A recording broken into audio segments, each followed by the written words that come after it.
A team was in sorry, a team was in the execution stage of the project management plan when 3 necessary changes were brought to their attention. The team members all have differing opinion regarding how to implement the changes. What should the project manager do? Charlie. Okay.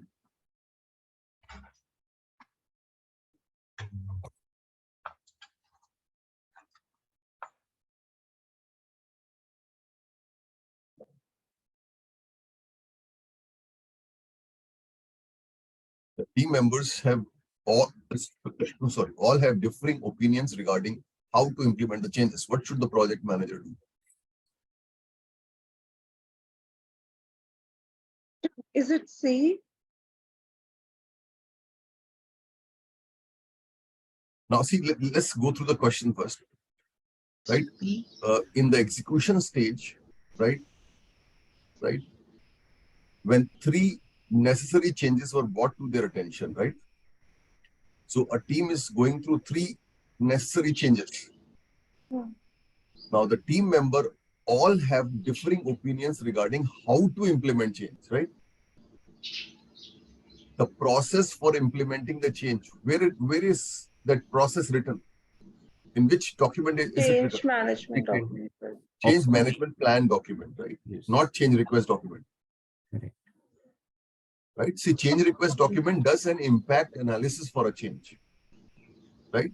See, if you have to, but how the change should be managed is a part of change management plan. So can you again go through the options and try to answer it? B. Be Bravo. bravo. Right? Right? Confirm all the team members and stakeholder understand and follow the change management plan, right? So it should be bravo, right? Yeah. Now, a project manager recently joined a new project with the following characteristics: tight deadlines, global virtual teams, fixed budgets. During the planning stage, the project manager wants to avoid scope creep and keep the team focused on delivering a product that meets the requirements. The project manager should ensure dash, right? You have to fill in the blanks with the correct option. Correct reason.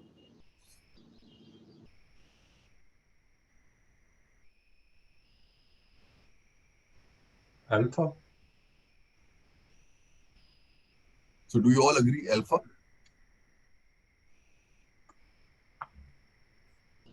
See, a scope creep can be avoided through a proper change management process. Alpha. Yeah, that's correct. Right. So Yeah. every change, if the change does not go through a change management process, right, then scope creep, any kind of uncontrolled changes. See, what is a scope creep? There's a word scope creep that you must understand. Scope creep means any kind of uncontrolled change.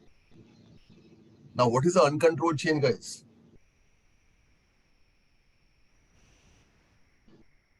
How does uncontrolled change happen? See, tell me, if a customer gives you a change and you start implementing it without seeing the repercussions, what will happen? Will it lead to scope bloating or not? Yeah. Right. So this is the answer is A, alpha for this.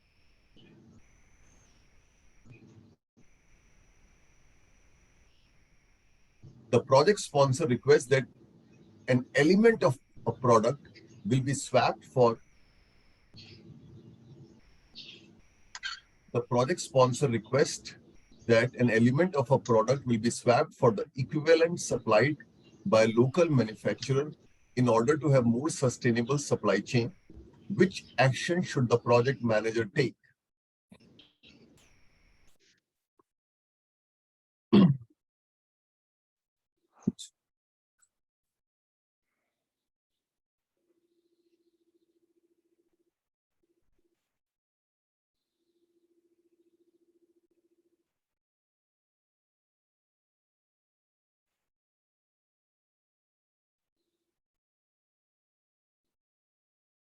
Bravo. So do we all agree for Bravo?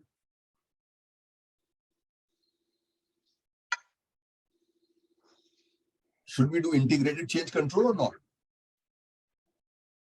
See again, if we are doing this, is it a change? Right?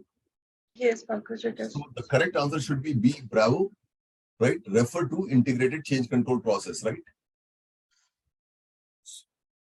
Right.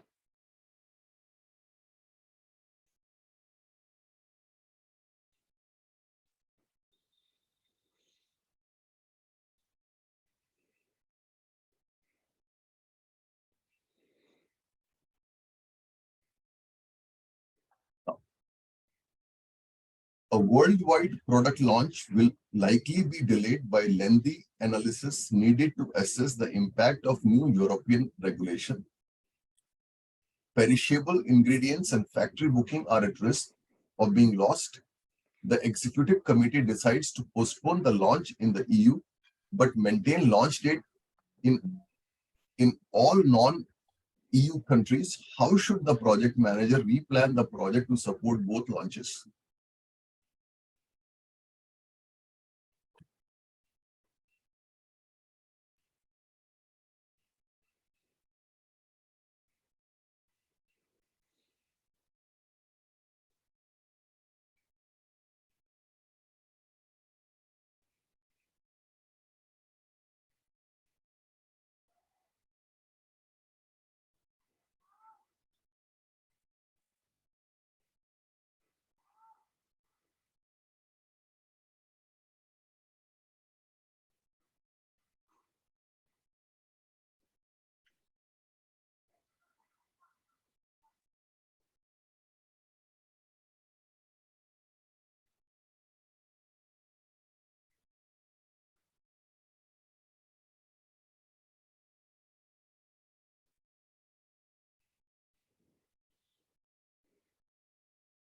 Delta.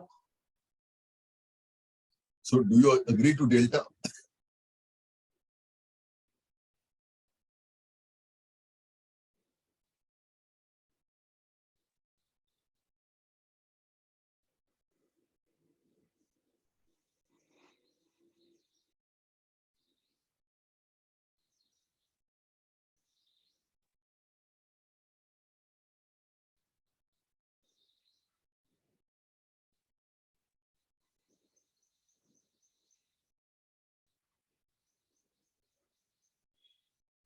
So guys, are you agreeing with Delta?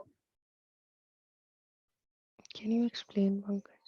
See, first of all, let's understand the question, Divya.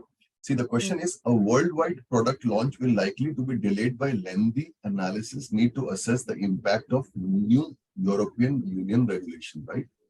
Mm. So there is a detailed analysis required, right? Right. To assess the impact of a new European Union regulation, right?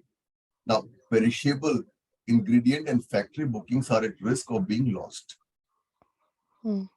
right? The executive committee decided to postpone the launch of in EU, but maintain the launch date in all the non-EU countries. So, do we need to change the plan for non-EU countries? No. No, we have to only change the launch for European Union, You. right? Because it Mm. requires detailed analysis. Now, how should the project manager replan the project to support both the launches? Right? Now, let's go through all the options. Use the contingency budget to cover sunken cost for EU launch and adjust the plan for the. See, are we talking about any sunk cost here? No. See, only thing is, see, from the scenario, it is clear that, for for EU launch, we have to change the dates, right? Right. But it should not, but there should not be change in the plan for non-EU country, right? Definitely, plan has to be updated, but A does not make any sense. B, replan the project as a fully agile set of iteration and ensure that fixed milestones are documented on burn-on. See, this cannot be done. Now, the way the the issue here is detailed analysis for European Union regulation. So, can we do it in agile? Even the analysis phase is very long. No. Hmm.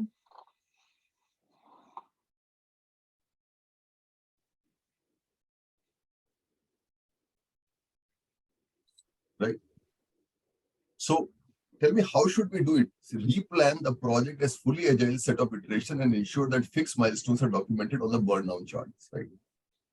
Now, does it make any sense? What is wrong in this?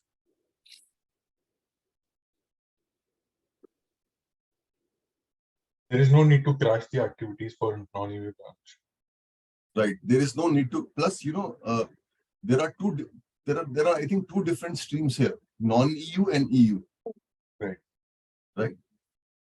Now, so see, plan analysis activities and toll gates for EU launch. See that is okay. If you read it till this point, plan analysis activities and toll gates for EU launch, we can have toll gates to verify if we are going in right direction or not. But if I go with the second statement, crash the schedule for non-EU launch, is it correct or incorrect? No. No. We don't need to non-crash, right? Yeah. Now, if I look at option D, embed a set of iteration to analyze and develop EU product, right? See, the benefit of iterative iteration will be we can review whether we are including everything or not, right? While adjusting plans for non-EU launch. So, is it not the better answer? Yeah. But why does it say why while adjusting plans for the non-EU launch? That's why I got confused if this could be a right answer. Because we are on time, right?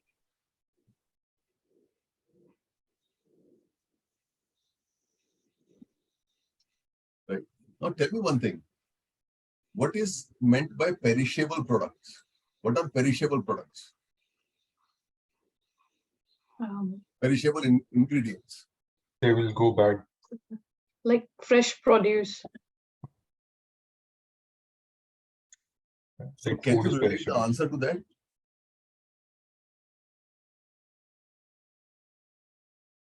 I think that statement was probably to just confuse. No, see, perishable products may be like, vegetables, fruit, that will be, Yeah. right? That will,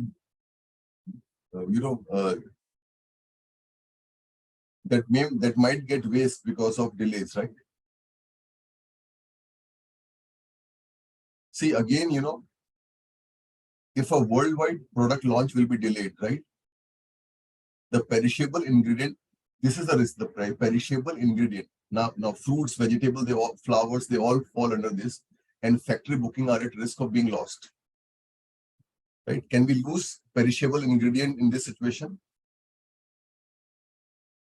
Yes. Right? Because they are not okay forever, right? Yeah. So the executive committee decided to postpone the launch in EU but maintain the launch dates in all the non-EU countries. Now, is there any way we can prevent this risk from happening?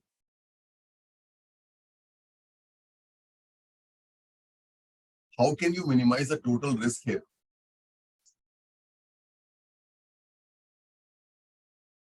Can we see how PMI has described the answer? Now, PMI also says this: two launch work stream will be needed to run in parallel to avoid delay to non-EU launch. Lack of known requirement make it impossible to plan the EU launch with predictive approach, right? Existing milestone must be maintained to avoid loss. This is how PMI has described it.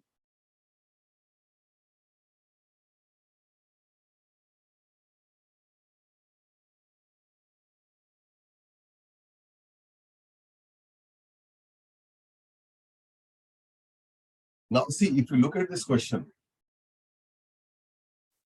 it is very, very clear that you have to maintain two plans, Yes. right?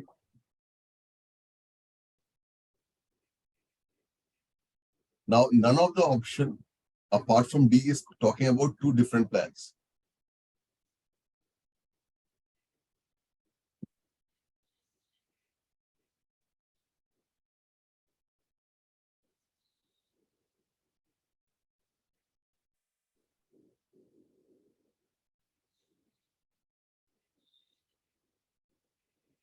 See, adjust the plan means I think the milestones for non-EU can remain intact. If you look at this line,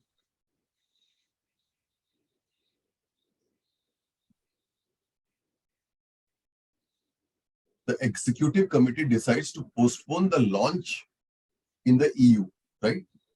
But maintain the launch date in all non-EU countries. So we will not be modifying the launch dates or milestones, but can we adjust the plan to reach the milestones? Yes. Right. See, Makes we have to make two plans for non-EU. For EU, will follow agile, right? Iterations, right? Because we can have frequent verifications and validations. For non-EU, we can maintain the milestones, but adjust the plan to achieve the milestones. Right. So D is the answer for this.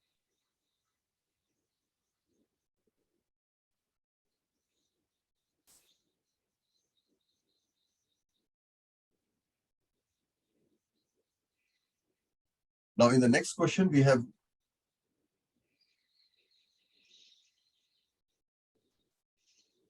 three options to be selected here. A multi-year hybrid pharmaceutical project adds new fixed date activities for the team to run machine learning processing of the medical scans. The output from ML analysis is used by an agile team of doctors to determine the next step in the patient case. The project manager has updated the scope statement and the schedule. In which three other documents should the project manager record this new process?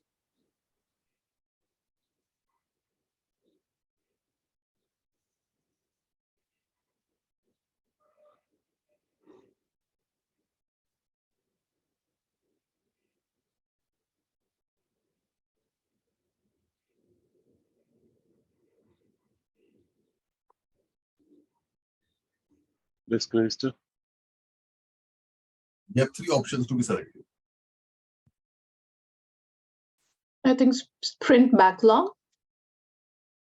definition of ready, Okay. and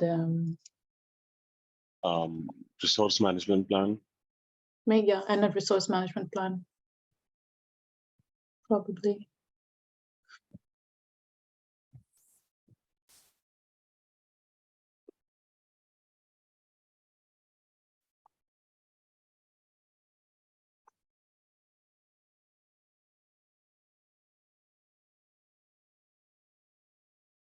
Sprint backlog.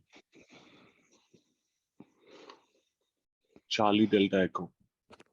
ECD. I mean, Bravo Delta. Again, don't you think the language should be slightly changed? So should it be in which three documents should the project manager record this process, or what are the three key documents that will be impacted by this? So what did you understand by the question? What is the question? Is the question that some new activities have been added? There is a scope change.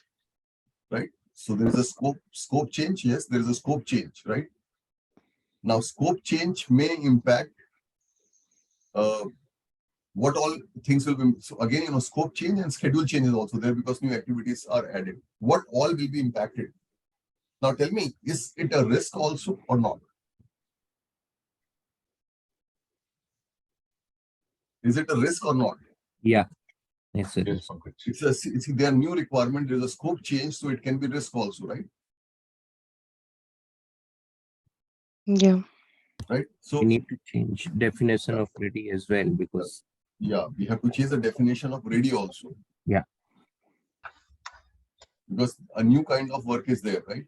So it should be C, D, and E. Charlie, Delta, and E. See, sprint may not be impacted because of this.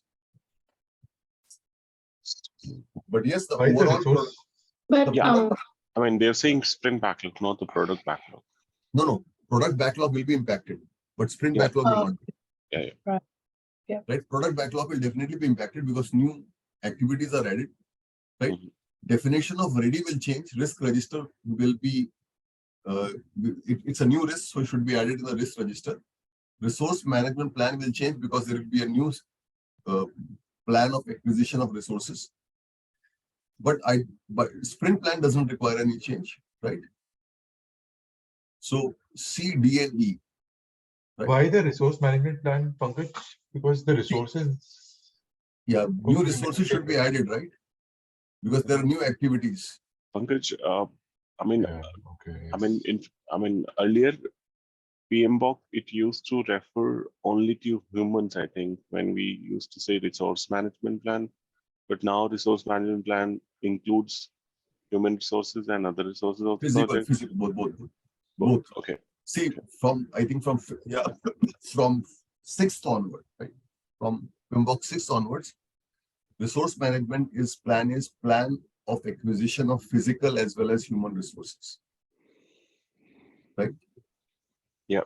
And the process for managing and developing human resources and the process for controlling the physical resources, right? But definitely in this case, the plan can change for both human as well as physical, right? Because machine learning component has been added. Yeah. Right. So there can be some new infrastructure also. It's a risk for sure. And definition of ready will change. Right. Now, can we see how they have they have explained it? The definition of ready is updated to ensure that ML output trigger the agile team's analysis. Right. So, you know what the risk register is updated to plan for risk relating to adapting and learning new technology and the ways of working. The resource management plan is updated because the machines running the ML routines are resources necessary to complete the work, right? So there will be physical resources. There can be change in the human resources also because of new scope of work, right? So it should be Charlie, Delta, and Echo.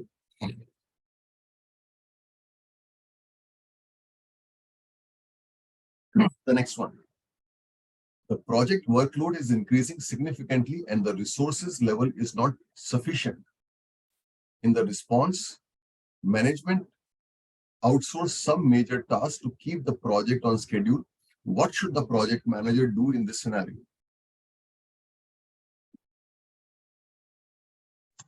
Bravo.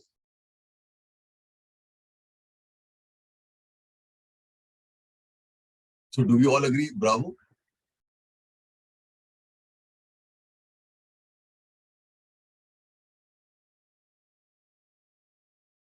So Yes.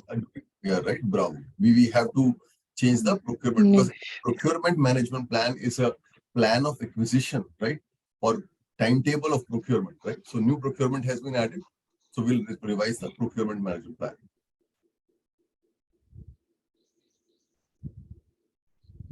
207th question.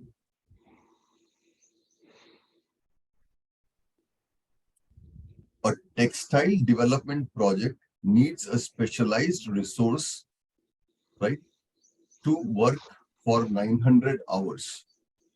The company has decided to outsource these hours because of the internal politics. All potential service providers must be given the same information about the requirements. Which action should the project manager take to ensure this?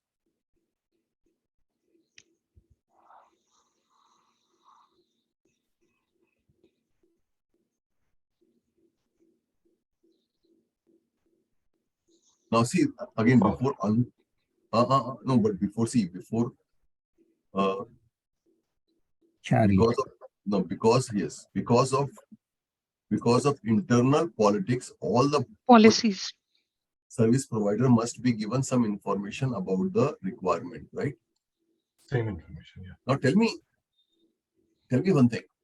If any information has to be given to all the providers, right? What is the rule? How the information should be shared? Charlie. And to bidder Bidders conference. Remember, we discussed this tool while doing procurement that all the information should be disclosed equally together in the form of bidders conference.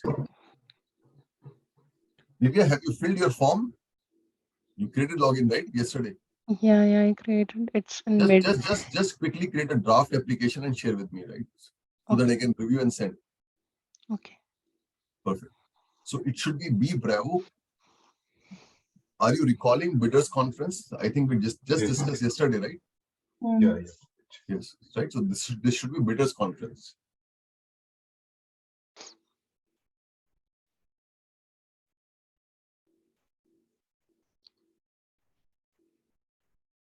Now, because of a deliverable does not meet the agreed upon quality specifications, it is rejected by the customer.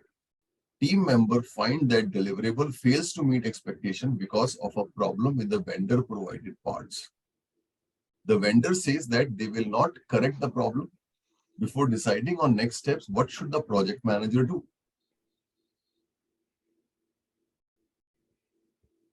Now answer carefully.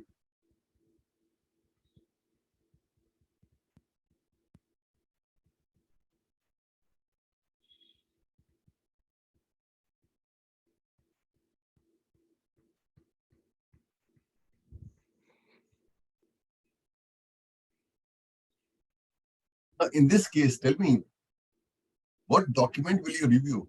Will you review a contract in this case? That what should be the right approach? Yeah. Is it a conflict or not? Contract agreement. Right. So Procurement management. Bravo. both you can, Bravo, right? Both you can, right? See, for this kind of a situation, right, you will review both procurement management plan and the contract agreement.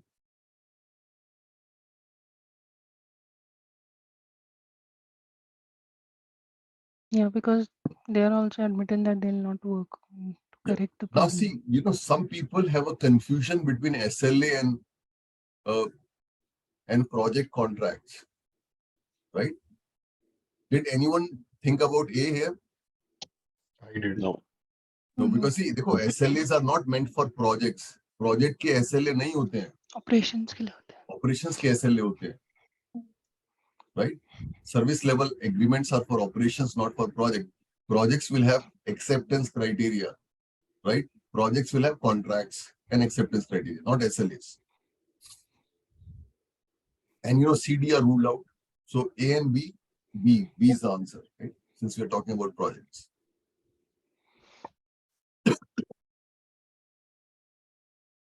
Now, can we try 209th question together?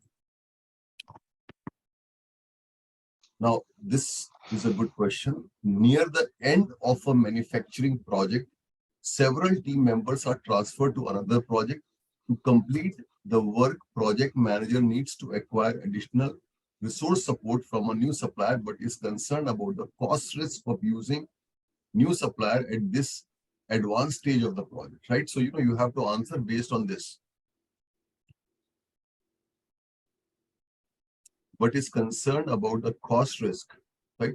So who is concerned about the cost risk, the customer or the supplier here? Customer. Customer, right? Now the project manager needs to work with the procurement team to establish specification and the type of contract to be used, right? So tell me, in this kind of circumstances, which contract is the better out of all? Answer very carefully. It's a good question.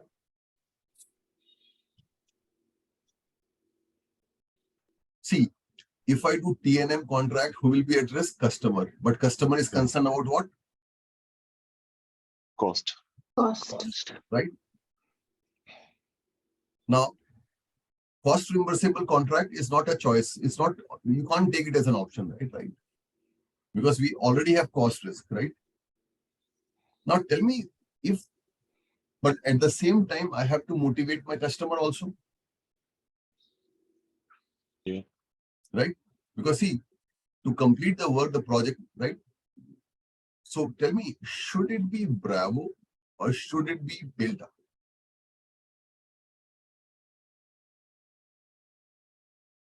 Because we have to see the, if I go with firm fixed price, will it not be demotivating for the supplier? Incentive would be a problem. This is the better choice here. Recommend a fixed price incentive fee. Now, in this case, the customer's risk will be mitigated. right? Mm. And the supplier seller will also have some incentive mechanism, right, to work better.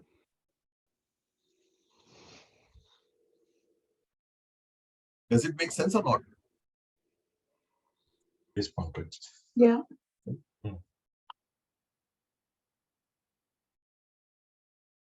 I think it's a repeat question. Dekho, you know, a question like this comes in exam,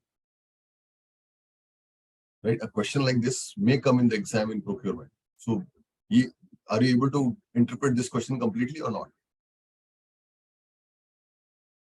Are you finding the answer logical or not?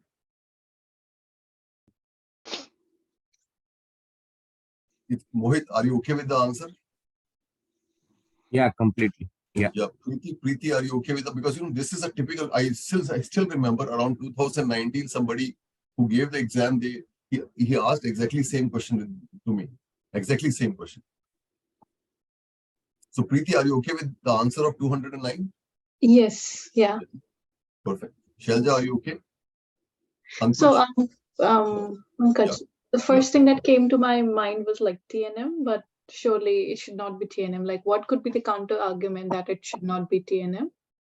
See, the only thing is, ideally, if the scope of work is not clear, right, we should go with TNM because the supplier will be at risk. So, we have to create a win-win for both, right? Now, Yeah. The question does not highlight any uncertainty regarding the scope of work, right? Does it highlight any ambiguity regarding scope of work? No. No. But question does highlight one thing. The customer is concerned about cost risk of using new supplier. Now tell me, if customer goes for TNM, the risk will be further increased or not? Yeah. Probably. Right? Now, if customer goes with firm fixed price, it will be too selfish, right? You are thinking only about yourself. There should be some motivation for supplier also, right? Yes. So that's why, B is the best answer. Recommend a fixed price incentive so that your risk is also mitigated, right? And supplier is also motivated, right?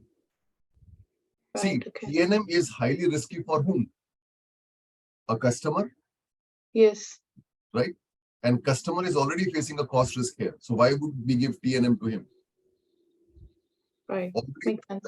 right? So another question, what if it was not a new supplier? So what if it was an existing supplier then? Even then the answer would have been same. See, because if there's a cost risk, whether it's a new supplier or an old supplier, I'll have the same problem will exist. Right. But then I was just thinking, if it's a existing supplier but a different supplier, like an existing supplier, can we not just do fixed price because they kind of know the project, we have a good relationship? See, the And only thing is, the only thing is we have to think win-win. We have to think win-win, right? Yeah. Dekho, but again, yes, see, do you work from customer side or the supplier side in your organization? I'm a supplier side. Okay, because see, I don't know, but I came to know, I used to work for Interglobe, right? And I dropped the training in between as a supplier, right? And I see the reason, and I leave many customers in between, many corporate customers in between when pricing doesn't match. So I have exited from many contracts just because of pricing. But I don't know, some customers have a feeling that supplier will agree to whatever they say, right? And I exited from very, very big companies also like Honda, Interglobe, just because of this. For me, actually, to run a business, pricing is most important, right? Pricing is not working out, so in between also we can exit. This is my perception. So tell me. So generally, the procurement people from the customer sides may have a mentality to make a supplier agree at this, right? And they have a feeling that all the suppliers, right? Majority of the supplier will do whatever they want, right? True. But when there is a B2B relationship, see, my thought process is customer hai to hai yaar, let him go. Yeah. If there's a small hit, we can take it, Yeah. True. right? Why should we push ourselves beyond a limit? Let him go and we'll have something better. So ideally, see, because of some of the supplier who accept everything coming from the customer, this thing has become very, very prominent. But principally a contract has to be win-win. Because see, in business, my realization, when I look at statement made by Steve Jobs, that every customer will not be my customer, right? I think I fully agree with this. What are your thoughts? I agree that. I agree with that. Don't try to have every customer with you. What are your thoughts, Ankush? Ankush, are you there? On this, Pankaj. Yeah. Yeah, you can let go some customers if it's not working well, right? Right. So, I think the question dwells more around what is the recommended approaches by PMI rather than the scenarios that we follow in the organization. Yes. See, I'll tell you what. See, frankly speaking, in a lot of customer in a lot of customer supply relationship, right? Even with big companies like General Electric, GE, a lot of times contracts are more like win-lose, right? That pressurizes supplier a lot, right? But again, but tell me, is it ethically correct? See, it is not. Mostly a supplier would say yes to such contracts just to get an entry, right? Yeah, just to get an future entry. and getting future projects, etc. Or maybe some sustenance for a longer period of time. Yes. Right. So I have seen GE contracts with many companies, they squeeze you like anything. Right. But again, PMI does not recommend that kind of approach. PMI has made a statement that a contract has to be a win-win. Right. And see, again, it all depends on supplier's nature also, whether he is agreeing at win-lose or he just want to lose, right? By agreeing at a very underpriced contract. So ideally, it should be this. Right? Ethically, it should be this, but yes, in the real life environment, people go with this also. Do you agree or not? Yes. Now, can we go to the next one? Yes. 210.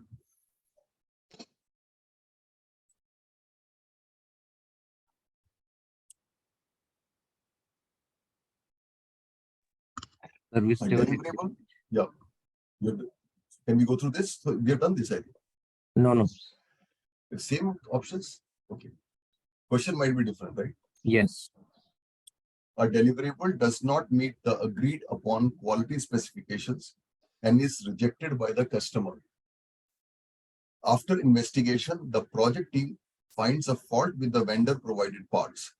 This fault caused the issue. The vendor says that they cannot correct the situation. Why should the project manager review before deciding on the next steps? Isn't it the same question? Option B we discussed. I think it's the same question, right? Yeah, it is same. Yeah. They repeated it actually. So yes. Now, sorry, the next one. Oh no, it's a bit different. Because the previous one says, the previous one says what should be the next step. And this one says what the project manager review. What should the project manager review before deciding on the next steps, right? The same question, almost same. Same, but should be the same answer though. I think Charlie. No, bravo. How is it different? The language is, if you can scroll up and verify when. Same question with different wordings. Yeah. it can happen with them, so no worries. So let's go forward, right? Okay. Now let's go to 211 one. A hybrid project combines IT integration and software development tasks, right? The predictive and agile team seems to be working in silos, resulting in misaligned deliverable scheduling. Which two measures would most effectively enable the team to better synchronize their deliverables?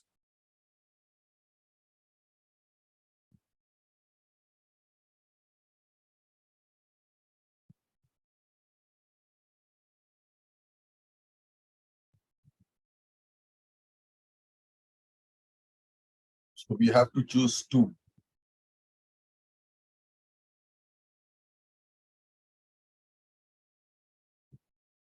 Charlie and Echo. So I think the best answers are Charlie and Echo, right? Can we discuss?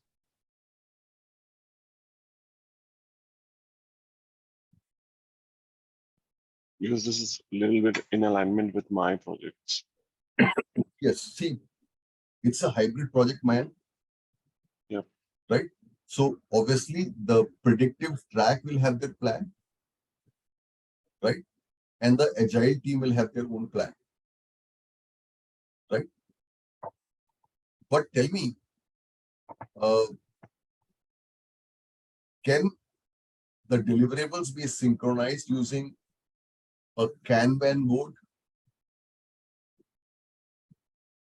Right? And what else should be used apart from Kanban board?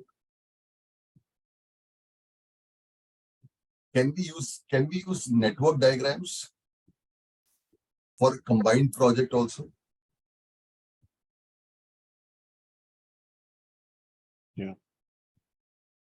See, if we use combination of Kanban board and see, because network, first let's talk about option E, the network diagram. Now, even if there are, see, in a work breakdown structure, you can assume that there's a WPS. In WPS, there are two work packages. One work package is agile, another is predictive. So can we create a network diagram of this work breakdown structure, which can highlight dependencies between the work packages also?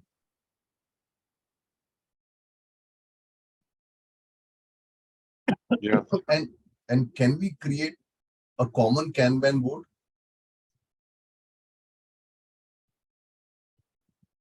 Now, how can you separate agile and non-agile track in a Kanban board? By swim lanes? By swim lanes, yes. Right? You can use swim lanes, right? Horizontal swim lanes for doing this, right? Yeah. So the correct answer should be Charlie and Echo, right? Any doubts on this? Any doubts, guys? It's clear. Now, next one. Can you explain what is predictive schedule? Yeah, Okay. predictive is a waterfall model, right? Now, see, suppose, it's a hybrid project, right? So, Preeti, you have to understand what is hybrid. Now, hybrid means, one component of the project is being done in normal software development lifecycle, which is called as waterfall model or predictive, right? You follow linear approach. You do feasibility, then requirements, then analysis, then design, then construction, then testing for the entire piece, right? So, and there is another component or a work package in the project, right, where you have to follow agile. So when we talk about IT integration may be a predictive track, right? Because it may not have a lot of uncertainty. You follow a predictive method, right? In predictive method, you create project network diagrams, you create Gantt charts, right? Whereas in agile track, you create sprint plans, right? So how can you do a synchronization between an agile and a non-agile track? So one way is you can use Kanban boards with swim lanes to separate agile and non-agile track, right? Another is, see, you remember we created project network diagrams? Yes. Yep. For any big project network diagrams can be combined. because they show dependency network, right? Yeah, you're correct. Right. So that's how we can do it.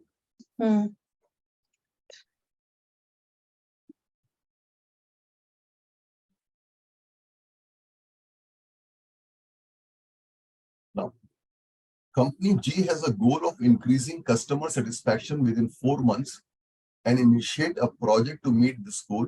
The project manager needs to identify practices. Which method should the project manager use to accomplish this?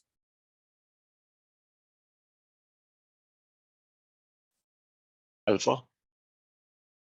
So, do we all agree to alpha? Yes, Pankaj.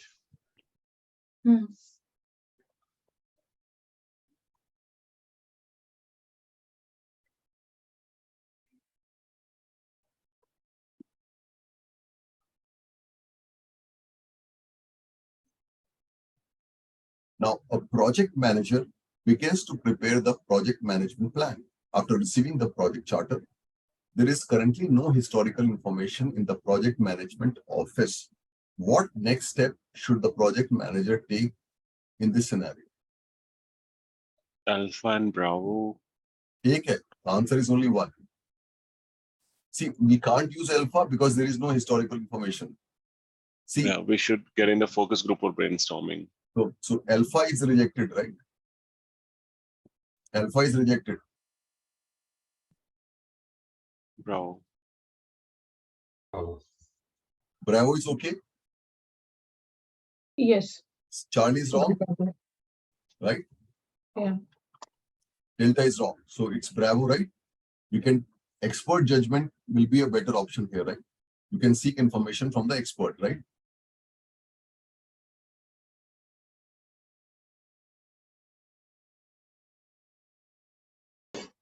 Now, 2014 question.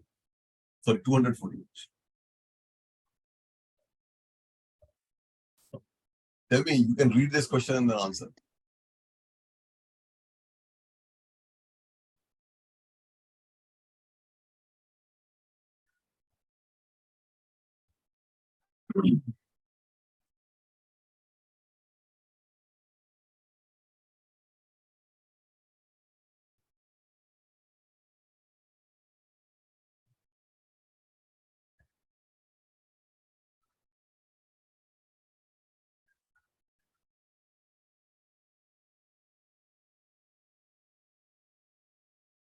So how should we do? Should we follow hybrid or not? Yes, hybrid. Now, in this hybrid, which deliverable can be predictive?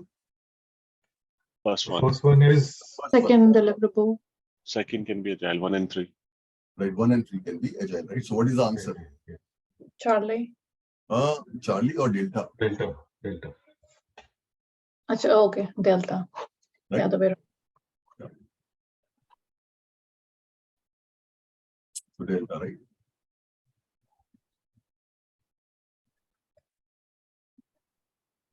$215.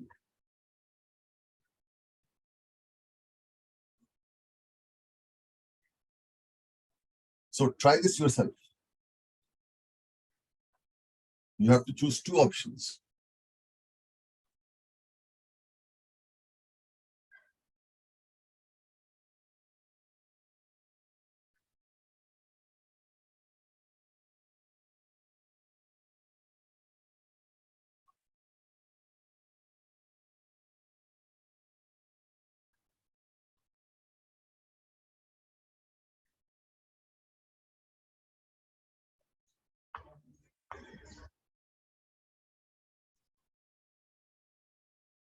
Now see, Delta and Echo. yeah. So see, whenever the moment you see DevOps, right? The moment you see DevOps, now I'll explain DevOps. DevOps from a generic perspective, which you should know for PMI exam. See, DevOps help you to align development and operations better, right? It actually joins development and operation together. Now, in order to understand DevOps properly, you have to understand this term CALMR. Now, what does C stands for? C, since you have to align development and operations together, right? C is culture, a culture of sharing, right? Culture of collaboration. A stands for automation, right, of the delivery pipeline. L stands for lean flow. The flow can be made streamlined using Kanban, right? M is measurements, data capture, right?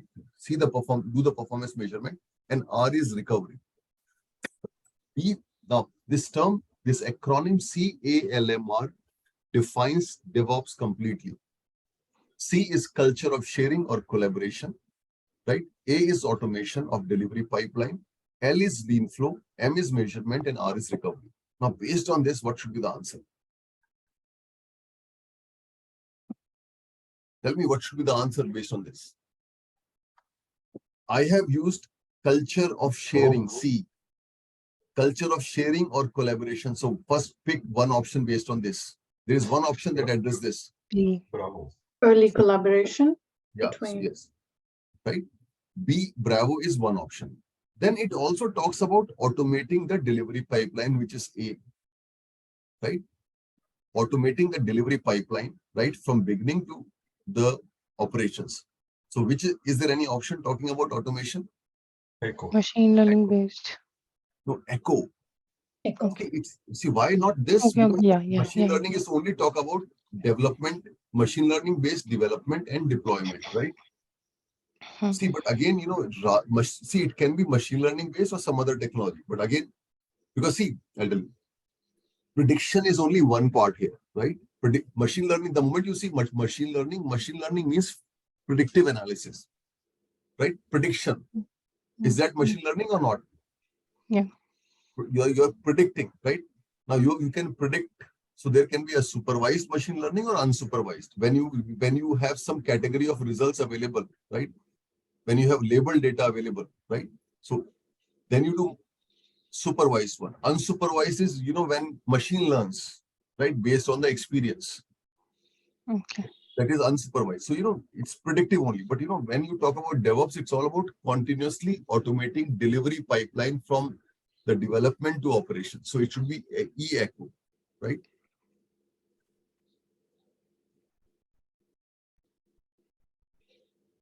No. 216. An innovative product fails to satisfy target consumers despite significant investment in quality control and marketing campaign. Which agile practice would best prevent future failures of this nature?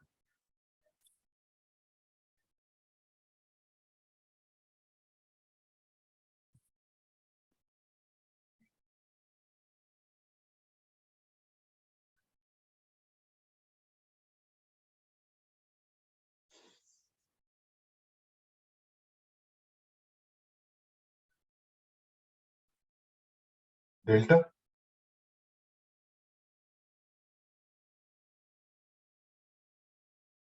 Okay.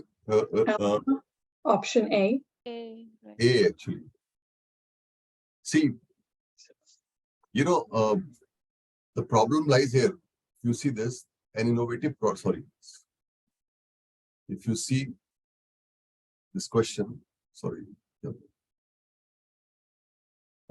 problem is here.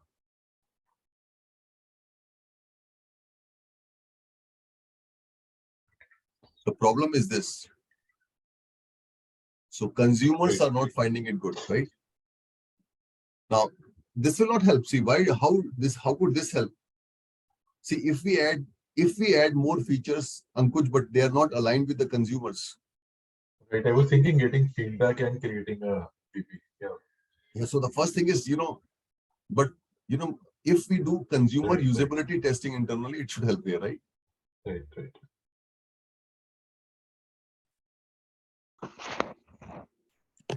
Why not C, Pankaj? Let's go. C. Broaden the persona type. See, personas will help to certain extent, right? Personas can help, right? If we because we are saying like a targeted consumer, so that's the reason. Like, why not C? Of course, A should be there, but why not C? See, See, personas can be used to clarify requirement further, but is not sufficient. See, tell me, what is more important here? Yeah, broaden the persona type definition of a target consumer or usability testing. Maybe like C is better because we are going to very specific like type persona type definition directly instead of doing like that. No. See, even if you have created a very solid, right, very strong persona, does it guarantee that unless and until you validate every feature, right, from consumer perspective, will it guarantee a consumer satisfaction? But the first step might be like the persona type definition before going to continuous consumer usability testing. Broaden the persona definition of the target consumer. But see, the question is which agile practice would best prevent future failure of this nature, right? I agree. If we have a detailed persona available, it helps to understand what user needs. It might be like it's something like a general. It's not like a targeted customer. So when we are talking about A, So see, I'll tell you, there is one issue with this, Mohit. See, personas can tell me about the number of features that should be there in the product, right? Will persona tell me this or not? correct? Right? But apart from persona, when you talk about usability testing, there are certain other things which are also very, very important, like the navigation, right? The number of clicks, the user interface. But we are talking about like the targeted customer. It's not like in option A, it covers everyone. Like it's not like targeted customer. Now, see, usability testing is only done by default for targeted customer. Now, usability testing includes everything. For example, whether all the features in personas are covered or not. Secondly, the user interface, right? Is the product easy to use? The navigation, everything is included in usability testing. So better answer, see, personas can help, but will not guarantee. But usability testing, right, The can reason guarantee. why I'm choosing that C, because we are like targeting a specific consumers. It's not like everyone. No, see, I agree with you. They have used the word innovative product, right? Correct. So it's an innovative product, right? Failed to satisfy. So you could have created a persona, right? Definitely personas will see, persona can help me to include all the necessary features. That's it. Correct. Right? Correct. But that features have to be validated. See, tell me, even if I have a best persona available, but I am not validating my features through testing, what will happen? But you are already doing that, like quality control and marketing campaigns. You are already doing that. No, you are doing every marketing campaign may not make. See, you are doing quality control, but you are missing on usability testing.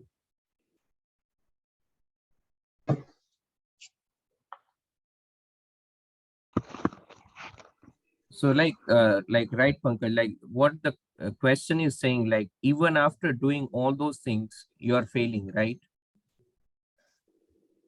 You are not doing you might not be doing user testing here. That's why you're failing.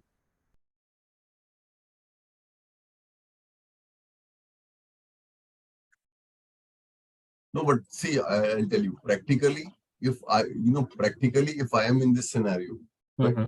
If I am creating an innovative product, right, for targeted consumer, definitely I'll be creating personas for sure. Correct. Right, so that I don't miss any requirement. Right. After personas have been created, I should include as many things as possible. See, a single feature of a persona can be tested, right, from multiple angles. Correct. Which will be covered by usability testing, right? Now, first of all, we have to understand what all is included in usability testing. Right. Correct. So, usability testing will check everything from the perspective of a user.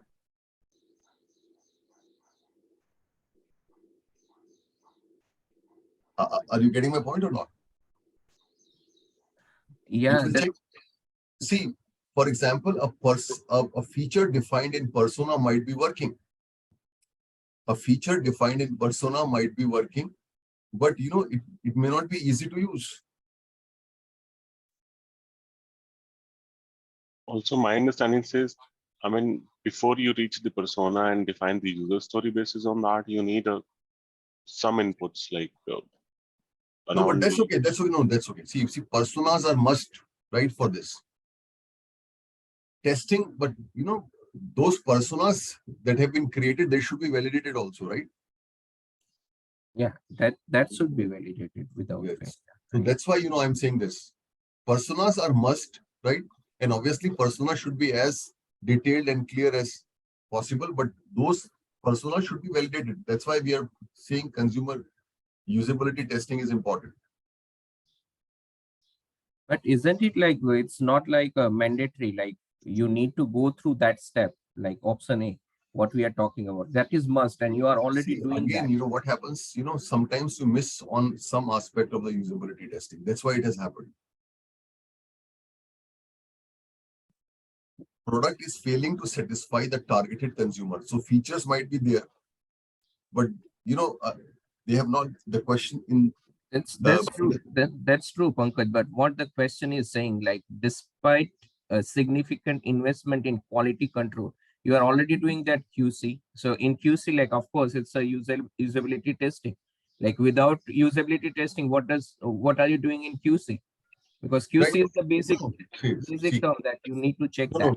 QC, you might be doing every other aspect of testing. For example, you will be doing functional testing, right? Non-functional testing, but you are missing on the usability aspect. I'll give you some example. Because I find that A is the general answer, like, but it is not focusing on the target. Have you booked passport through the passport website? Yes. Schedule your appointment. So a passport website will enable all the functions. Correct. But a lot of people are dissatisfied. Yes. Why? Because the usability perspective doesn't work well. But that is for general. It's not like for targeted customers. It's a general, like, because the same thing can happen for targeted consumers also. May or may not be. May or may not. May or may not. Yeah. So whenever you are creating an innovative product, personas help you to explore, because you think from every kind of user perspective. Correct. Right. Personas will definitely help. But each and every feature in the persona should be validated from multiple angles. Yeah, and that. Okay. I think that is missed. That's why it has happened. Tell me, if you have a very detailed persona, does it guarantee user satisfaction? No. But if you check every aspect of usability, will it guarantee satisfaction? But if you check every aspect of usability. But may not be for targeted consumers, because we are talking. No. You are testing. You're testing. When you do usability testing, you do it for targeted consumer only.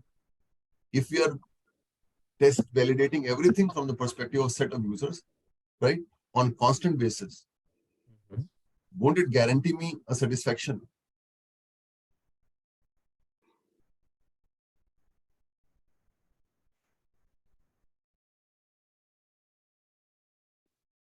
Yes or no? Yeah, of course, that's the step, like, we need to do. But I was just confused, like, because you are already. See, C is important. C will be done. See, when you are building an innovative product, definitely personas will help a lot, right? Personas will help us so that we don't miss any important feature needed by the consumers. But again, every persona should, and every detailed feature associated or story associated with persona should be thoroughly tested from consumer's point of view. That is usability testing. That's why we prefer alpha. Yeah. Okay. But yes, I'm happy that you understand that how important is persona for an innovative product, right? Yes, yes. Okay. Clear. Thanks for explaining, Pankaj. That's Perfect. 270.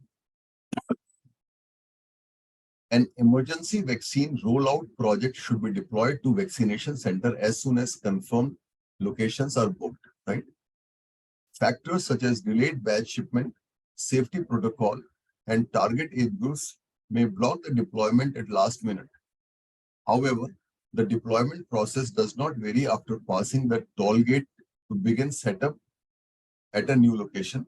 Which project approach would best support the goal to maximize the number of centers deployed?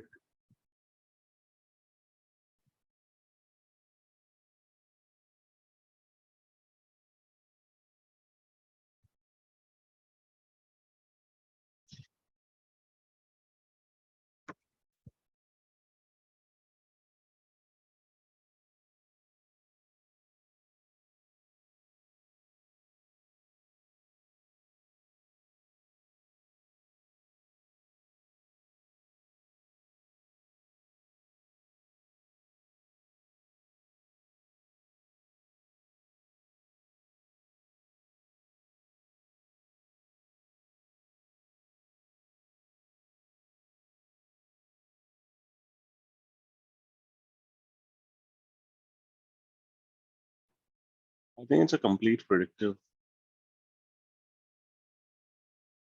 Bravo.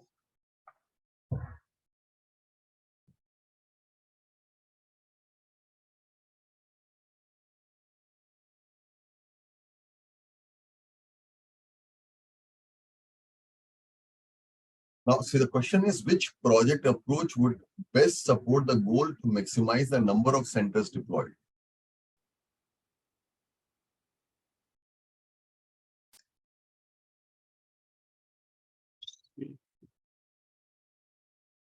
Slightly tough question, actually. Bravo, Pankaj.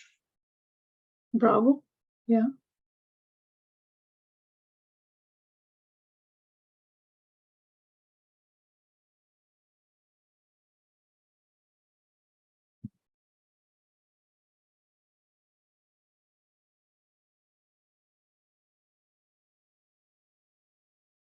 This is tough, actually.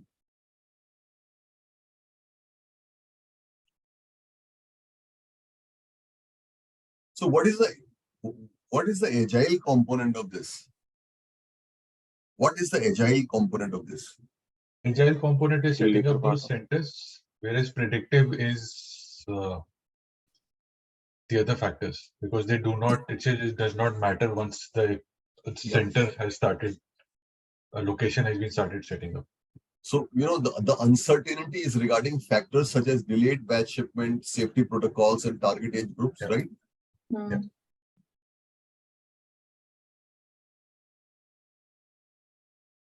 Now, however, the deployment process does not vary after passing the toll gate to begin setup a new location, right?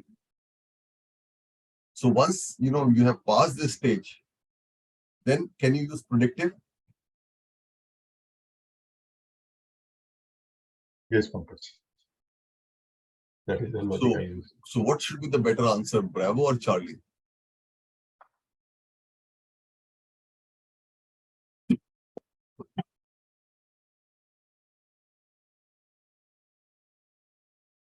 Charlie, I guess then. Charlie, right? So freezing the center is whether the rollout will happen in a center or not. This is agile, right? But once the center is selected, can you follow predictive? Yes. Right. So can I say a set of predictive deployment sequences embedded in a set of agile process? Can it be C, Charlie? Right? Okay. Is C, Charlie okay? Right? So, so let's, 218, let's make it the last question for today. 218 is the last question for today. Yeah. Right.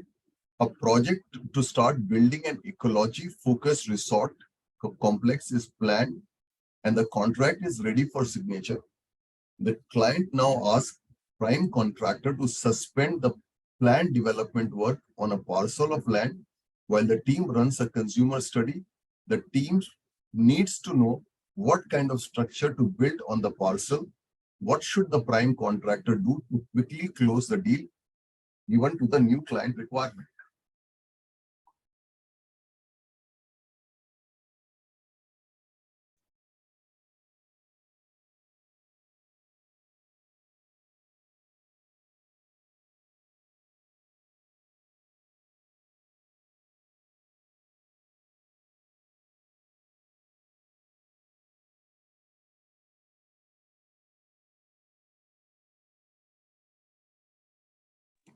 Alpha. So do we all agree alpha?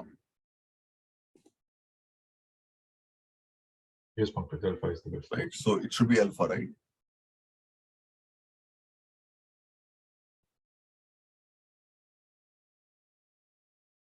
So this is alpha, right? So shall we wind up here today? Right. So we'll catch up tomorrow again at the same time. 6:30, guys. Pankaj, you wanted to cover one topic also today?